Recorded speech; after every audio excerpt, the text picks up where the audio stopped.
Welcome, folks. This is John Rust on The John Rust Show. I am your farmer and friend from Seymour, Indiana, conservative who tried to run for the U.S. Senate last year, but unfortunately the Indiana GOP felt otherwise. They don't want real conservatives running. They just want political hacks running that they control.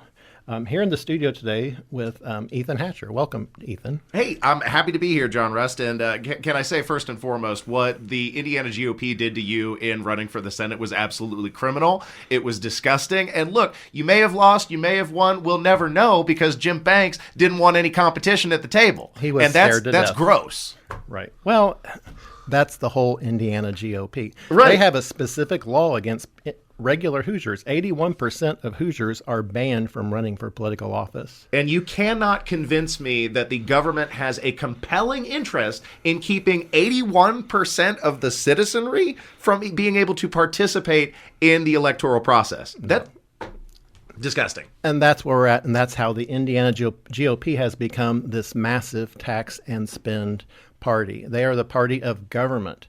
They are not the party of conservatives. They are not the party of the people. They pretend to be. When they go to Lincoln Day dinners, it's rah, rah, rah, I'm a conservative. They thump their chests.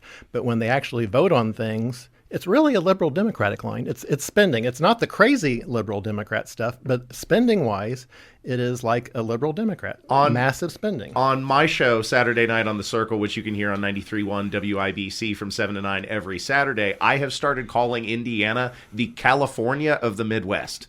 It's a sad state of affairs. California is number one in gas tax. Indiana is number 4 in the gasoline tax. We are only 2 other states between us and California. And now they want to add tolls. So it's not just we have one of the highest gas taxes in the country. Now they want to toll us besides. And California has a better, more conservative, I would say, property tax plan than Indiana. Well, property tax is theft, pure and simple. Well, look into Proposition 13 sometime, because California, if there's going to be property taxes, they did it pretty much right. And this was back in the 70s when California used to be a red state.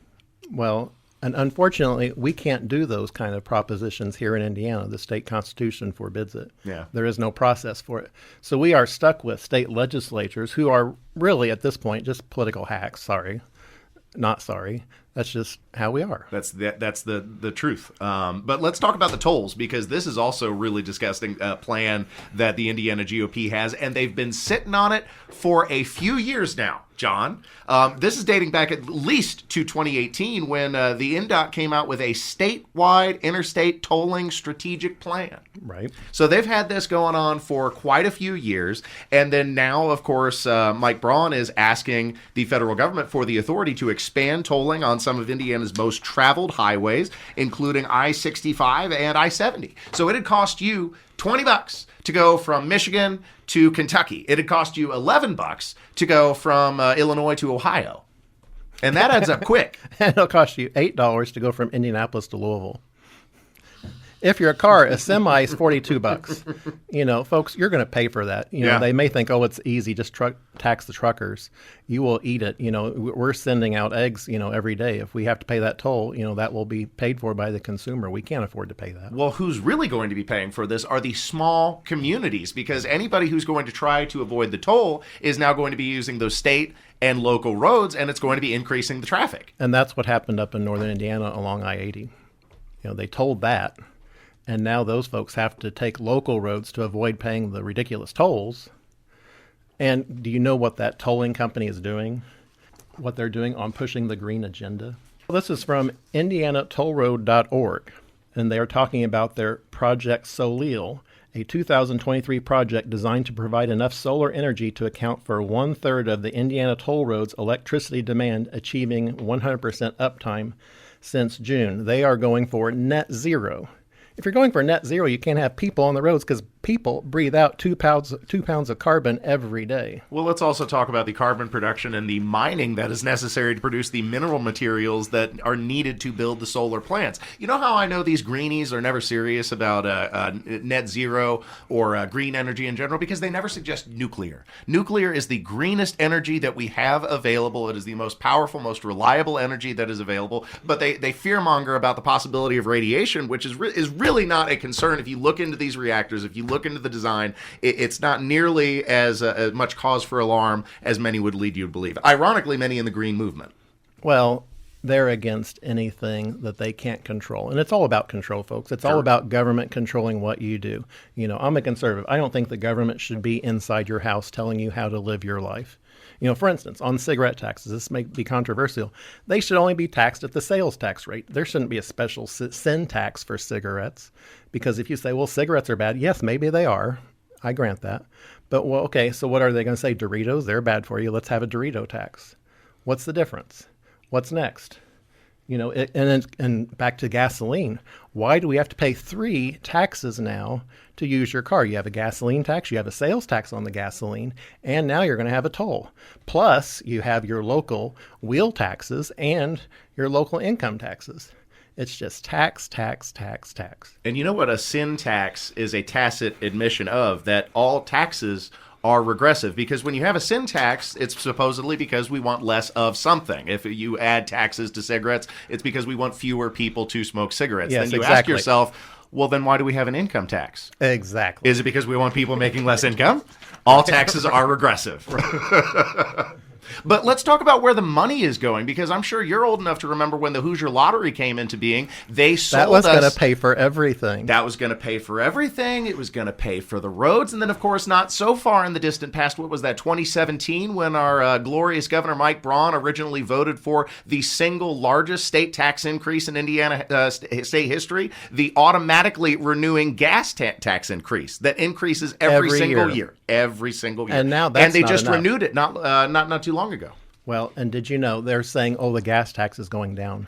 No, that's absolutely false. Mm-hmm. The amount of revenue coming in from the gasoline tax is increasing every year. It's up 32% since the gasoline tax was first increased in 2018, like you said. And road funding in general, since 2015, has gone up by 59%. So they're trying... So why do we need tolls if there's 59% increase in gasoline revenue? Why on earth? My roads are not 59% better. No, you know, the roads are so bad. I had that campaign bus when I was running for the Senate. I couldn't take the bus on some of the roads because it was destroying the bus. There was, you know, the plumbing in the bus was getting shattered by all the potholes. And you go downtown Indianapolis, all they're doing is building bike lanes. And then don't get me started on Indigo. Yeah, well, don't get me started on Indigo. They are mutilating in my neighborhood, Michigan Street, New York Street. It's a two-way conversion, and they're trying to say that this is because of the road funding formula, but they now have narrowed the roads to such a degree that is going to be a hindrance for commuter traffic. But that's the aim. It's always to narrow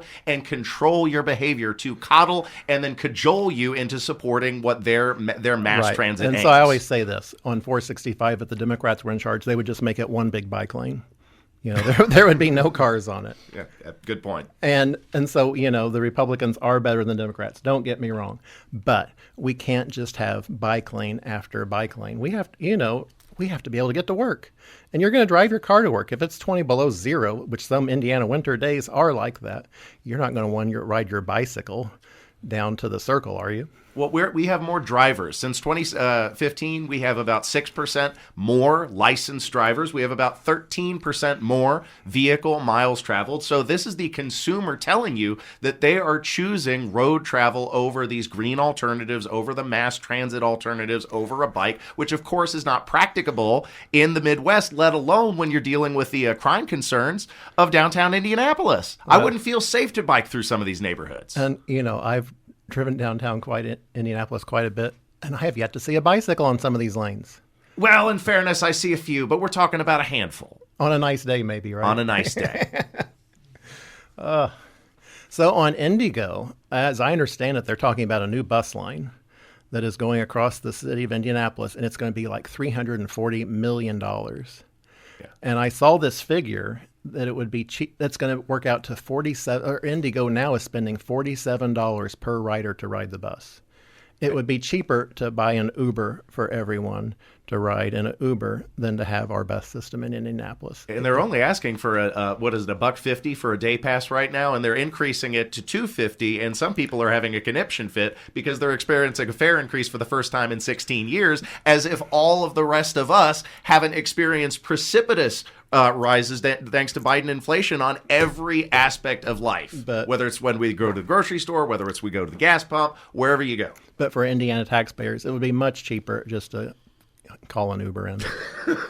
Forget about the bus lanes entirely. Open those back up to cars. Yeah. And just have the Ubers out there. Let free enterprise solve the problem. They are much cheaper than the Indigo bus rider per ride. And that says everything you need to know about capitalism right there. And they can take you to your destination, whereas Indigo can only take you to the nearest bus stop. You have to sit in the bus stop and wait, a half hour for the next bus or whatever it is. Yeah. So. And occasionally deal with an arsonist on the bus. Right. And from time to time. I guess you do get to make new and exciting new friends on every bus trip. Oh. Yeah. So you'll miss out on that drama. So. Lots of colorful characters on the Indigo bus, for sure. But so when we come back, folks, we will get right back into this toll thing because it is really wrong for Indiana. It is not just wrong for Indiana, it's wrong for the entire country. We should not be paying for our roads twice when there is so much gasoline tax money coming in, pouring in, literally. This is John Rust on The John Rust Show.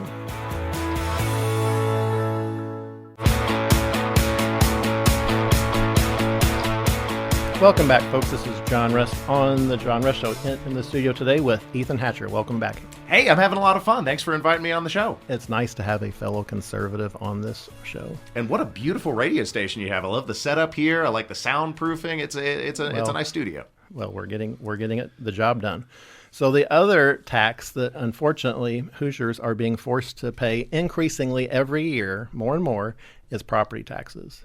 This is a quote from Will Tanner. Property taxes are probably the most evil and insidious form of taxes, as they are a continual war on one's connection to ownership in the real world.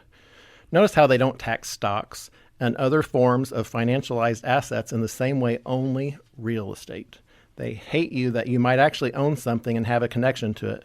They want to tax that out of existence. Well, they want to charge you rent for the property you own. That's the Ron DeSantis quote I like on that is property taxes are paying rent on something you own. And what they're doing is preventing citizens from the opportunity many times to build generational wealth, because that begins with your home. With home ownership. That's the American dream. And when you are taxing, in many cases, senior citizens to the point that they are not able to maintain their home, then you are preventing the next generation from being able to establish roots and build generational wealth. So they are keeping the middle class in a perpetual underclass. Well, we're not the Soviet Union, but the Indiana GOP, they feel your property belongs to the state. You should be paying a property tax for it. We're not the Soviet Union, but we're close. We're getting there, unfortunately. And that's what career politicians are doing to this. I'm so sick of these career politicians. Like I say, they go to these Lincoln Day dinners and talk conservative and bark, bark, bark. But it's never, ever how they bite. They always bite big spend, big spend, big spend. Have you seen a governor trash his approval and connection with his base as quickly as Mike Braun has in the first 100 days? He is not. Now, I had such high hopes for him. Sure. And Micah Beckwith. Honestly, I thought he was going to be great, and it has just turned out to be what on earth is going on. Well, it was all talk. It was all talk. When Micah got that $90,000 SUV and asked to double his budget over the previous occupant, that was the sign right there. Okay, this is not a good sign. Well, now he's taking donations from Diego. He's not, willing to ask questions about what's going on in the Secretary of State's office. This is a problem. Well, yeah, who paid for Diego's trip to India? What is going on with that? And why isn't Todd Rokita investigating that? Instead, you know what Todd Rokita's done? He's went out and endorsed Diego Morales and sent him a $5,000 check. And this is somebody who has an alleged FBI investigation that could be tying him to Guatemalan money laundering operation here in restaurants in Indianapolis. Again, this is alleged, but there are so many questions surrounding this Diego Morales character. And as the saying goes, where there's smoke, there is fire. Right. Well, it's just that $5,000 donation from Rakita to Morales didn't surprise me because they both worked hand in glove to keep me off the ballot. Both of them did. Diego Morales and Todd Rakita. They were the ones. I had to file my lawsuit against the Secretary of State to get on the ballot, and Rakita was the one defending it. Well, and the big irony is here that Todd Rakita once fired Diego Morales from his position. And now they're best buddies. And now they're best buddies. So, how where's time Rakita? changes things. There was this. There's something where the Indiana League of Women Voters is going after Morales for where he's using his name and putting it on promotional material. I went to the state fair last year, and you would think it was the Diego Morales sponsored state fair. He had this large booth. Did you go to the state fair? Yes. Yeah. He had this massive booth there. Did you see that? Right over by the Midway. Right. And it's like, what is going on there? It's great. What was he handing out?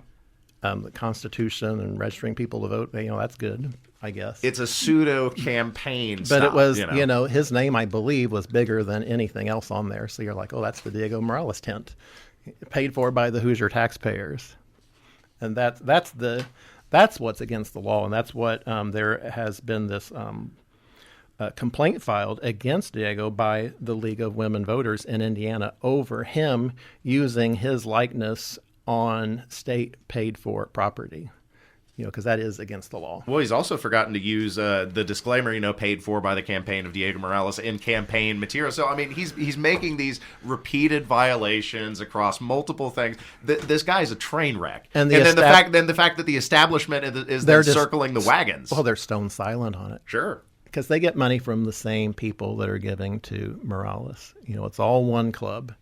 If you're in it, you're great, but if you're not in it, forget it. And so what that means, though, folks, and for you and me, is you get higher taxes, you get tolls, and the toll thing is the one thing is really, that and the property tax. We got stabbed in the back on property taxes because the promise was to reset to 2021. They failed to deliver. The biggest property tax cut was coming in the form of a personal property deduction. Then that got cut from the bill. So the only thing that we're ultimately left with is the lit tax increase that now these local communities are going to be able to go after. And they're doing that right here in Johnson County. They've already announced they're increasing it to the max. If you give these people an inch, they will take a mile every single time. Every county in the state of Indiana, they're going to go crazy with it, and so your taxes, folks, are just going to go up and up. And now you're going to have to pay tolls in addition to it. But back on property taxes, what I didn't like about all that was how the Indiana GOP put out these ads saying, "Oh, we did this massive tax cut. Please call Mike Braun and thank him for lowering your taxes." What hogwash! I use the polite term tinkling. The Indiana GOP was tinkling on your leg and calling it rain. It wasn't that at all.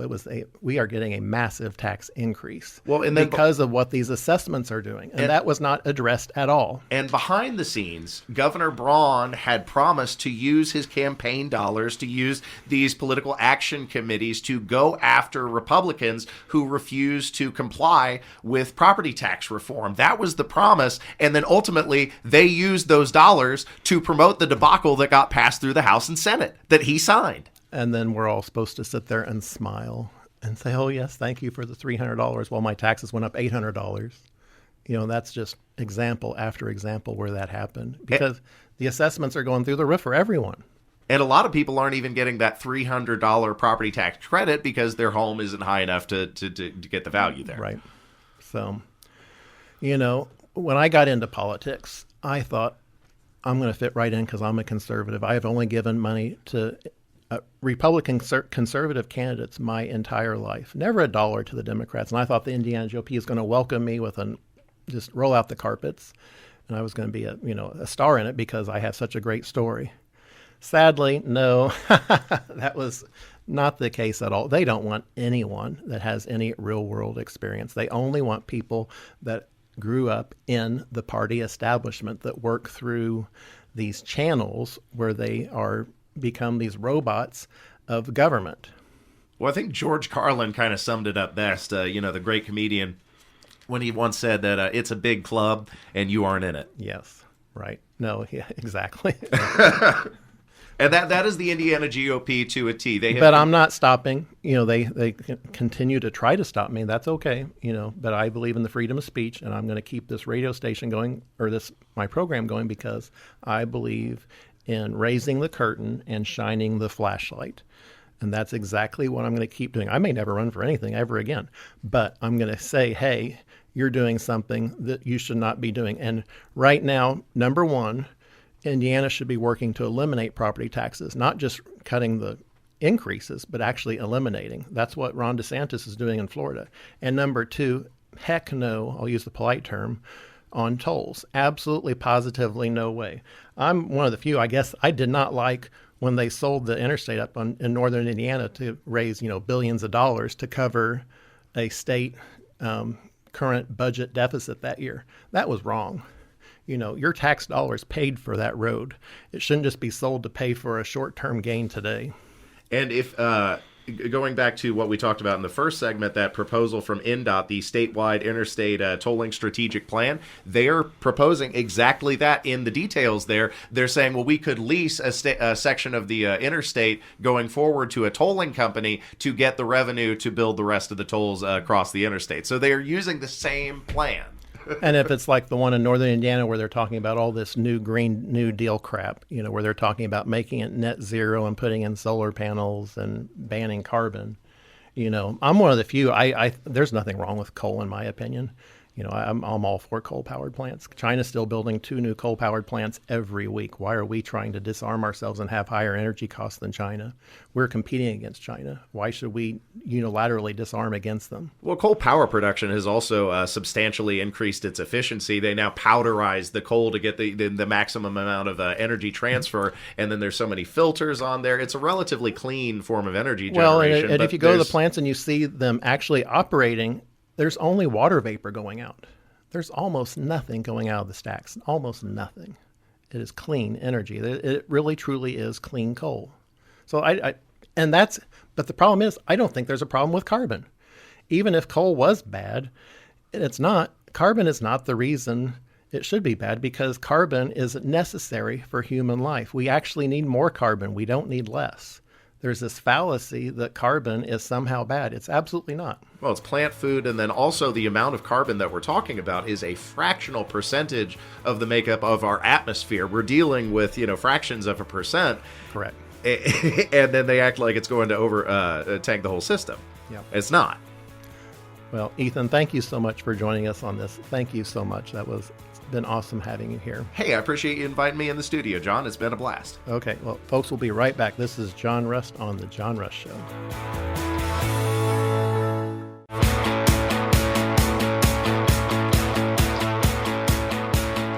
Welcome back, folks. This is John Rust on The John Rust Show here on Freedom 95, 950 AM and 95.9 FM all across central Indiana. Here in the studio today as well is Aiden Marietta and Justin George. Welcome, guys. Thank you. Thank you. Great to be here. So how was your week? That's pretty good. Okay. So in this, we keep talking about these gas taxes and tolls, but I want to get further into what Governor DeSantis was saying about property tax and what he's doing in the state of Florida. We had a $300 rebate here, and the Indiana GOP was thumping their chest about that. Ron DeSantis is talking about, number one, eliminating property taxes entirely, which is what we should be doing here in Indiana. That should absolutely be the goal, and that's what I'm working for.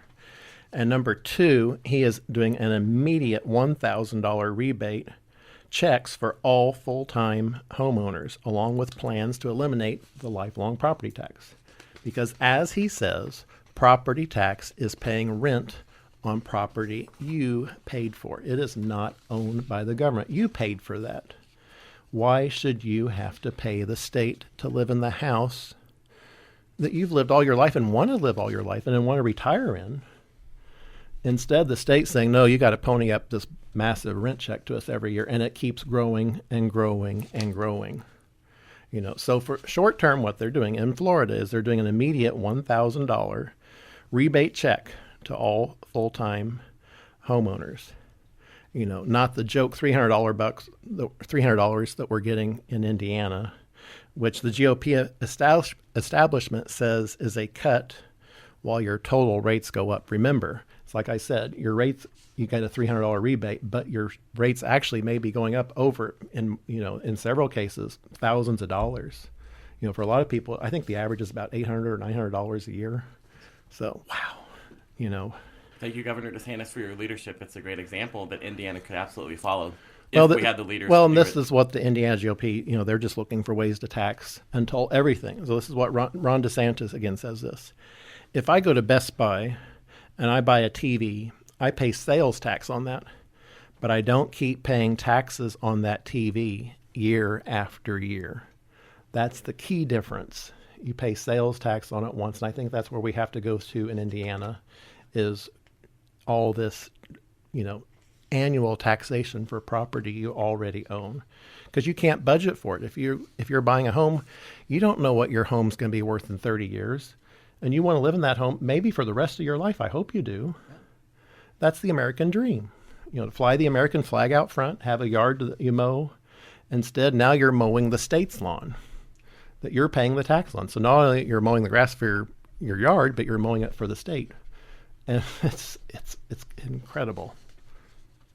Yeah, I can say I think it's a great idea what he's put out. I think other states could follow that. And, not only that, if you look at even something like this happened in the 1970s when California did Proposition 13, but Howard Jarvis was the author of that proposition. What it did was it kept a lid on property taxes and said the state couldn't step on in and raise them. I know Ronald Reagan was in favor of it. I think Pete Wilson did come out in favor of it at one point, although initially opposed it. Jerry Brown, who was the state's then governor, a big Democrat, was opposed to it and said, I don't want it to pass. But then eventually the voters rejected his position. Well, the voters in California have the proposition system where you can gather ballots to put initiatives on the ballot. That's what we need in Indiana. And the GOP in Indiana says, oh, no, we can't do that because then they'll come with all these left-wing things. But what it's really doing is protecting the state from regular folks being able to say, hey, we don't want tax so much. We want to cut taxes massively. And I would say I don't think the left-wing things would get on the ballot considering just how right-leaning this state is. They'd get rejected. But the Indiana GOP is saying, oh, no, if you do that, we're going to be, a left-wing paradise. Or They like the control, and they don't want to give it up. It's one set of control over the other. It's like I think, the Indiana GOP, it is really the Indiana Democratic Party. The Indiana Democratic Party is now the Socialist Party, wacko party. The Republicans have replaced the Democrats as the tax and spend party, but at least they're sane on the conservative moral issues, which I agree with. Thank God for that. But where are we with fiscal responsibility?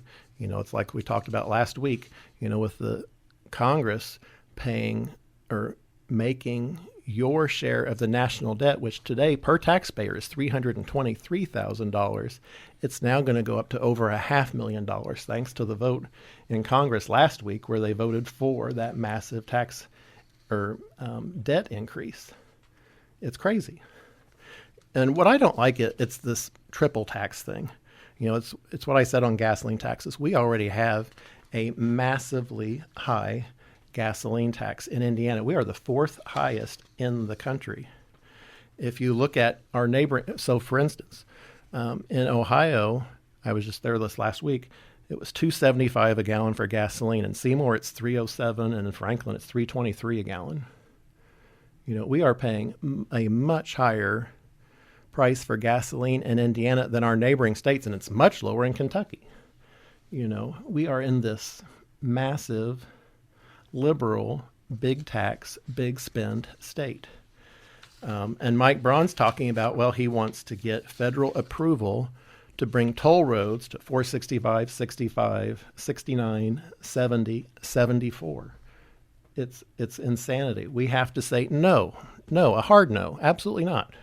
This is from the Northwestern Indiana Times, an article by Dan Carden. He says, this is a dateline from Munster. Governor Mike Braun will seek federal approval for Indiana to charge tolls to motorists traveling existing interstate highways in the crossroads of Indiana. Key is existing. You already paid for those roads. Now you're going to have to pay to use them.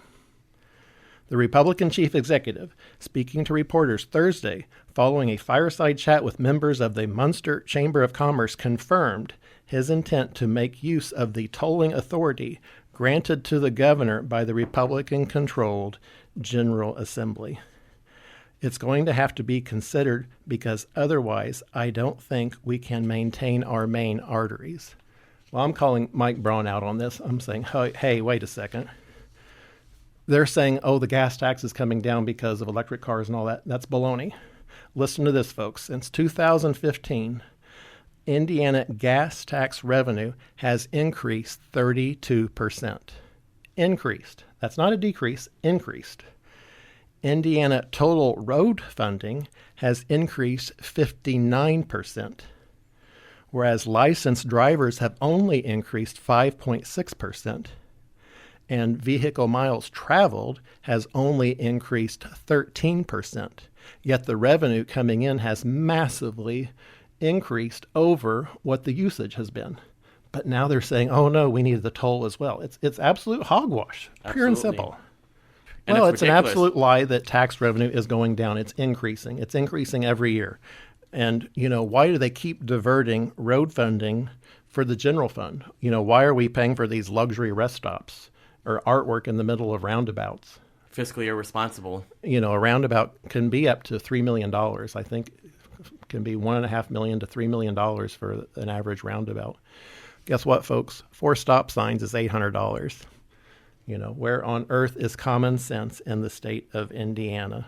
But they have $170 million to spend for Eli Lilly for roads just to that new plant that they're building. That's where all the money's going. It's not for us. It's for special pick and choose corporations that the Indiana State GOP is in the process of saying, hey, we love picking winners and losers. We love saying, hey, you're a preferred industry. We want only you. We don't want someone else. They may not like your business, but you're going to have to help pay for someone else's business. That's not right. Yes, Indiana should always be encouraging business. We should always be encouraging Eli Lilly to build plants here. But that doesn't mean we have to tax the residents of Indiana at such an exorbitant rate and divert so much gas tax money to Eli Lilly. Why would that be happening? That I don't understand. But, going back, Ethan Hatcher was talking about this earlier. You go back to when the lottery was enacted. Part of the lottery proceeds was to build for the Build Indiana Fund for infrastructure. What happened? Well, did they sell the lottery out? What happened to all that money? I know people are still buying lottery tickets. Why are we suddenly saying, oh, no, it's not good enough. We need more. Why do we need tolls?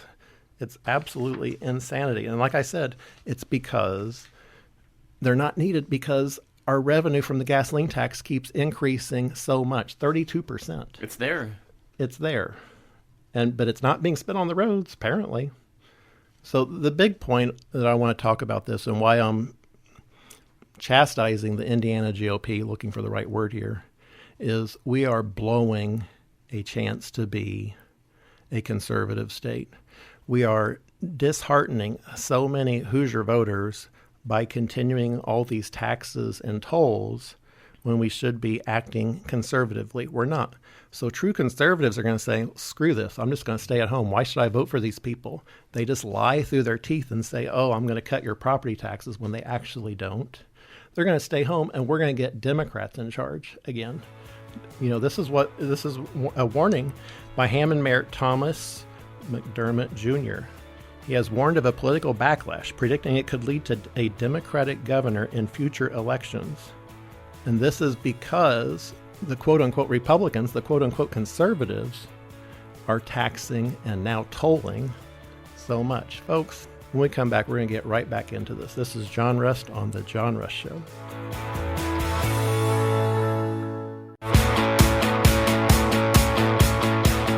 Welcome back, folks. This is John Rust, your friend and farmer from small town USA, Seymour, Indiana, home of John Cougar Mellencamp and Roseacre Farms, my family's egg farms.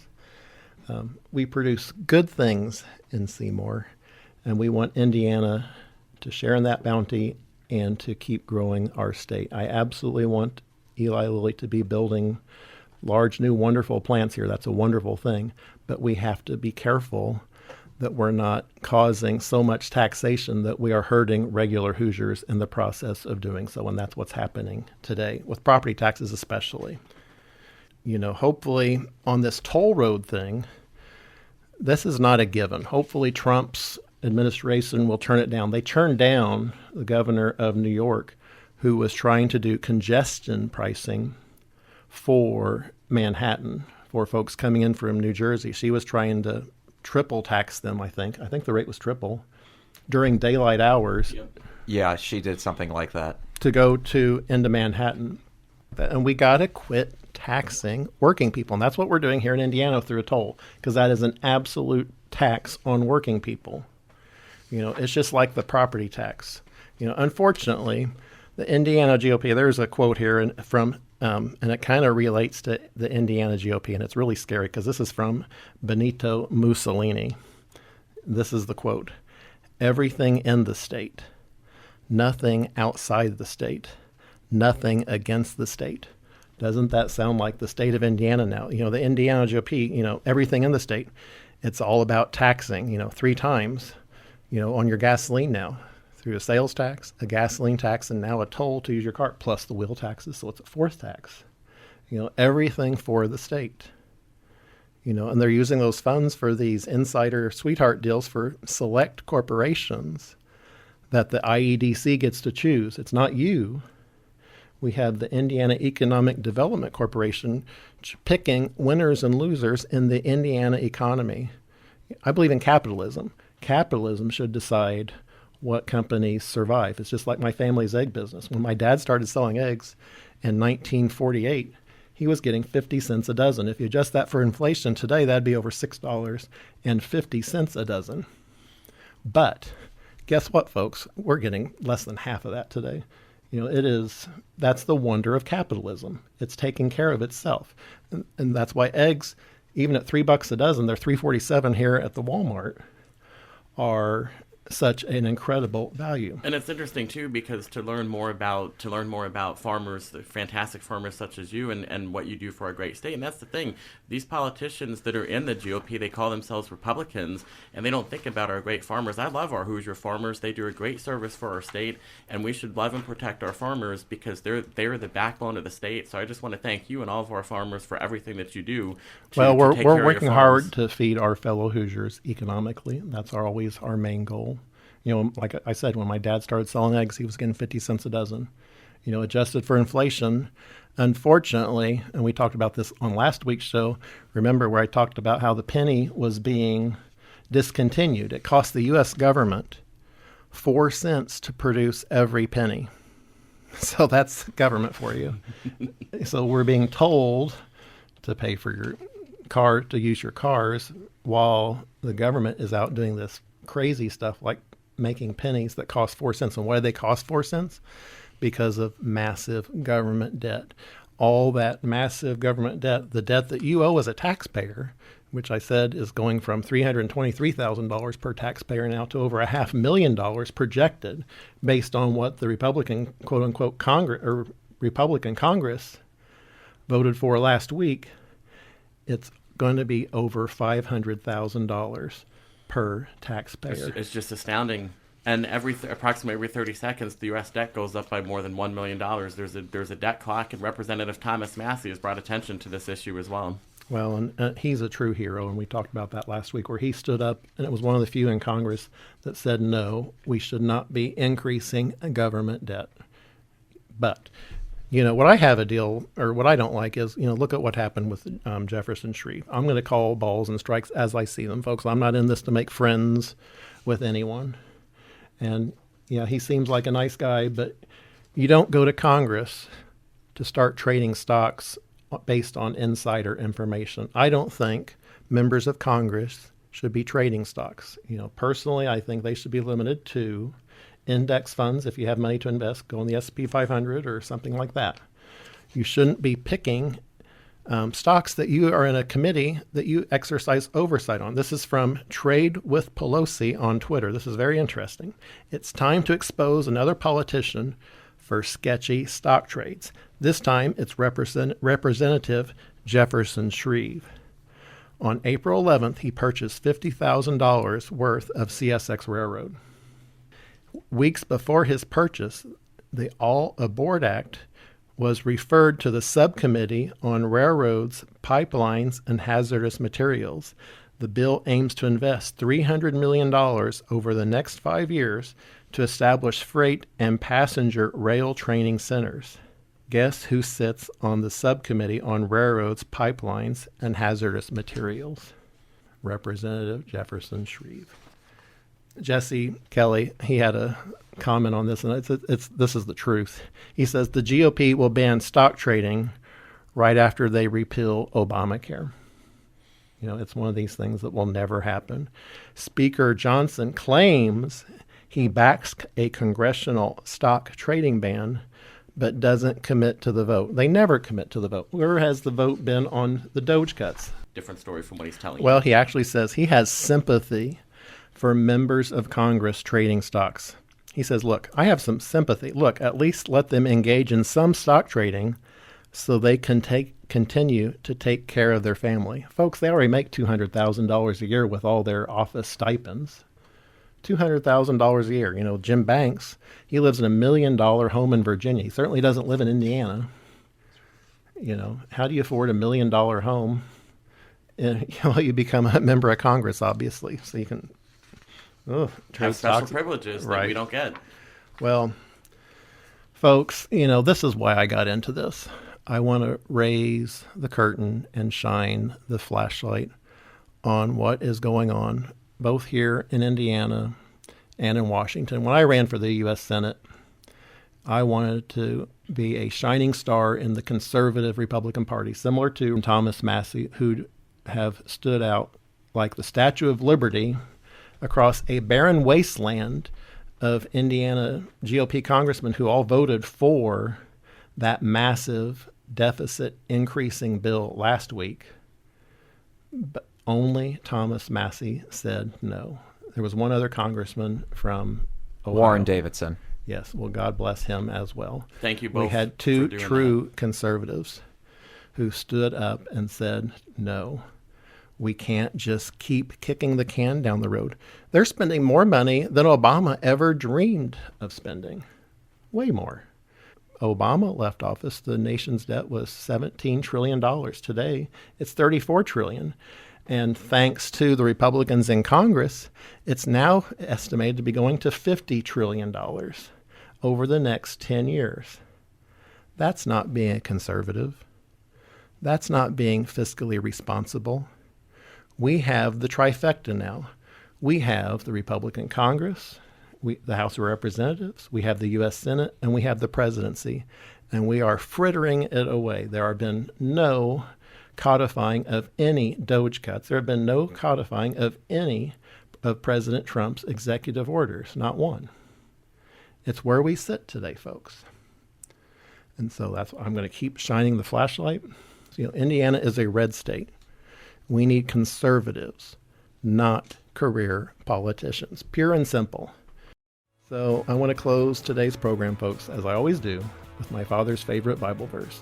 This is the day the Lord has made. Let us rejoice and be glad in it. Thanks so much for listening, and I'll see you all again next week on the radio.